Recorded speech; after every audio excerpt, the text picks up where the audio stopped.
It's Mon Mothma's HoloNet, and we're just posting on it. Welcome back to Mothmanet News and our 50-day countdown to the Mask of Fear by Alexander Freed. Today's day 32, and it's time for my spoiler-free review of the Mask of Fear. Yeah, spoiler-free. I may slightly discuss the excerpts that have been public, but beyond that, nothing in depth about the contents of the book. This review is going to be slightly more informal than my actual in-depth video with spoilers in it. However, if you want to go in completely blind, skip this video. Off we go. So I've read this twice now. My first read wrapped up right before the US election, and the second read I concluded just before finishing this script. We've really only received like one actual excerpt, and that was the one that Entertainment Weekly shared in the middle of January. To recap, Mon is having a meal with a friend from the Senate before receiving a message from someone that she was trying to get a meeting with. This excerpt happens about partway through the book. It's a little bit past that, I think. Anyways, yeah, it's partway through the book. And Senator Milroy, the friend that she is having this meal with, is quite important in this book, and I would probably say that he is like my favorite of the new characters in the book itself. I like his interactions with Mon, and I like when Mon has a friend because she has so few of those, and I don't think her position really makes having friends easy for her. More on him and their friendship in another video for another time, because I'm really going to want to get in depth with this. Oh my god, I might actually go off script and talk about them a little bit more later.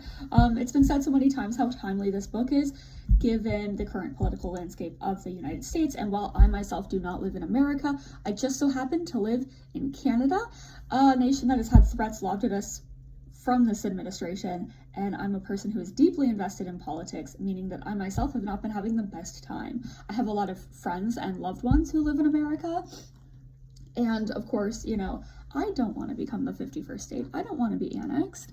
And so, you know, it's very much like I got to keep my finger on the pulse, not just for my friend's sake, but because I need to know what the hell is going on. It's been a lot so far. Are we in a trade war? Are we not? In my mind, yes. But I don't know if it was on purpose that they decided this book would come out just over a month after the inauguration of the next American government, but it is one hell of a coincidence. The release date was announced prior to the election. It was actually announced prior to even the ARC coming out. Like, it has the on sale date here, and really, they had no way of knowing who was going to win the election. Now, I mean, looking at trends, how Trump always beats a female candidate, but not the point here. We're not going to get into that. They really had no way of knowing. I will say, though, that there were parts that caused me to cry on my second read that didn't have as much of an impact on the first read. Like, I was actually, like, crying, whereas, like, on the second read, whereas the first read, I was like, that's fucking terrible. But it was exactly what I expected from the Empire, and now it just feels so much closer to home. It was so incredibly timely that it physically caused me pain, and there were parts where I had to stop reading for a moment on the second reread. At one point, I had to put the book down and go and try to take a nap. It didn't work very well. My heart rate was not taking it. The book is incredibly fast-paced, and I will say that at times it feels like all three of the main characters, Mon, Mothma, Bail Organa, Saw Gerrera, are all going through so much that it's hard to catch your breath because you feel like they can't catch their breath, and that is very much the point. That is the stakes. Even in the moments when they're conversing with those close to them, these conversations don't really put one at ease. They're difficult situations that they're handling. No one is breathing easily. It very much feels like Andor in that way because of the relentlessness of the storyline and how even in the few calm moments, you know that these characters are under threat. Like even characters like Perrin, who obviously appears in this book. That shouldn't be a spoiler. We know he's married to Mon. He's been married to Mon. even he doesn't feel as relaxed and at ease in a lot of the scenes that he's in as he does in Andor. Like in Andor, he's very much like chill, you know, it is what it is, you know, oh, you've gone all political, you know. There are moments where I feel like he's actually, like he actually cares, and that matters to me. A big thing when I found out Perrin was going to be in this book, which was pretty much when it was announced and that Mon would be in it, I was like, oh, Perrin's probably going to be in it. I wanted my feelings for Perrin to be challenged, because in Andor it is so easy to dislike him if you love Mon. Even if you feel like if you don't love Mon, seeing somebody like that can be very exhausting. But I found it so refreshing, and I don't hate Perrin's character, and I'm hoping that in Andor season 2 and the subsequent 2 books of the Reign of the Empire trilogy, I hope that my feelings for him are challenged more, because I don't want to hate him. Whether I like him with Mon or not, whether I think that they are, you know, meant to be, or it's true love or whatever, I know that he's important to her, and I want for them to come through this stronger together. And I think that that's important, because even if, you know, they don't love each other, they still have a child together, they still are married, they still have weathered so much together, and I want them to at least be friendly, at least be cordial. Yeah, so the book takes place about a month after the declaration of the Empire, and without spoiling much, the loss of Padme Amidala is still impacting those that she was close to, namely Mon Mothma and Bail Organa. The horrific loss of the Jedi and the fate that many of them met still haunts Bail, and like from the very first page, you see how haunted Bail is by the memory of the Jedi. Knowing where his daughter comes from does not make that easier for him. He very much, a driving force for him in this book is figuring out the truth of what happened to the Jedi, because he knows more than a lot of people in the Senate, as we know from Revenge of the Sith. He watched that Padawan get gunned down by the clones, he rescued Obi-Wan, he rescued Yoda, you know, and so he is very much driven by this, and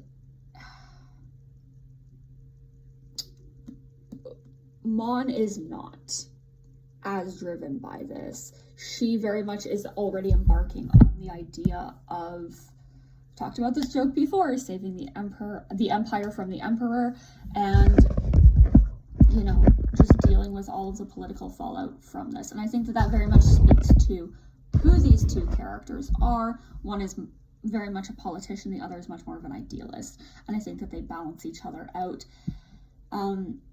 But yeah, knowing where Leia comes from makes the burden of what happened to the Jedi, I think, harder on Bail. Saw is doing what Saw does best, which is fight, though not even he is unburdened by the political landscape under which he is living and fighting. I won't name the few new characters here other than Senator Maroy, but they are all quite fascinating, and each one of them is able to distinguish themselves and have important moments where they make choices for their own futures and for the futures of the galaxy itself. I hope that many of them do make a comeback in the subsequent novels, though for a few, we've probably seen the last of them. It's Star Wars, sometimes we never see certain characters again, and we just have to live with it.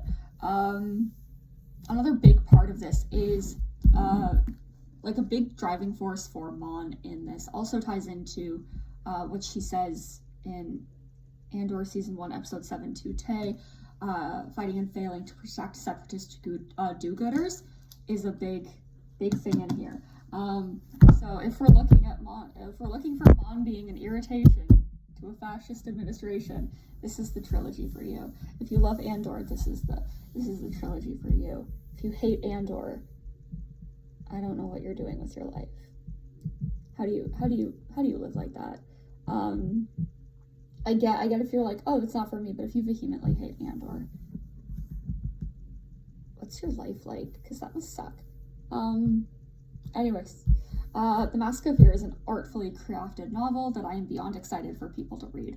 Every day I'm like, I can't wait for this book to come out, for other people to read it, for the people around me who want to read it and haven't read it yet. Before reading it, I had a feeling it was very much going to be 5 stars, and after both reads, it very much lives up to those 5 stars in completely different ways. I was not disappointed in the slightest. Alexander Freed never disappoints in his work, and this is just more proof of that. He's incapable of writing something that doesn't slap. Everything he puts out, banger after banger after banger. And it does help. It does help someone like me who's obsessed with Mon Mothma, that so much of his Star Wars work, Mon Mothma is a recurring character. She just makes everything better. She brightens up my life. But his ability to tell a story that is complex and meaningful, that draws a reader in with ease, is astounding. I've always been a fan of how he handles Mon Mothma's character, and the things that he adds to her that make her more well-rounded and feel more human have always put me at ease when I know that he's at the helm writing her. She's just one of those characters that I'm ultra protective of, because I disagree with some of the ways that her character has been handled and treated in the past, but I never need to worry with Alexander Freed, and for that I'm beyond grateful. I enjoyed some callbacks to backstory pieces that he crafted for her in the Rogue One novelization, including her interest in history and her adolescent smashball playing. I enjoy how he was able to not only bring bits of characterization that he had crafted, but also clearly shows us the groundwork for the woman that she is going to be by the time that Andor rolls around. The characters are authentically themselves while also going through a very difficult time in their lives when it feels wrong to be normal and to be oneself. Over the past month or so, I've been grappling with, how do I continue on being myself and taking joy in the things that I do and just feeling the motivation to keep going. And I feel like that's the same for each and every one of these characters. Those moments of doubt where it's just like, what are we doing? What is even the point? But they don't let that get to them. They don't even, it's not even a conscious thought. They push it down and they just keep going. And that to me is such strength. And I want to emulate that. And I want to be able to be one of those people. Bale is the main character with the most overlap into the stories of the other main characters, which I thought was a great way to handle it. And it made sense, I think, for Bale to handle the idealistic side of the story and for Mon to be more focused on the politics. As I mentioned, that's very much who they are. But I would say that they both learned a lot from Padme, and they utilize that in this story.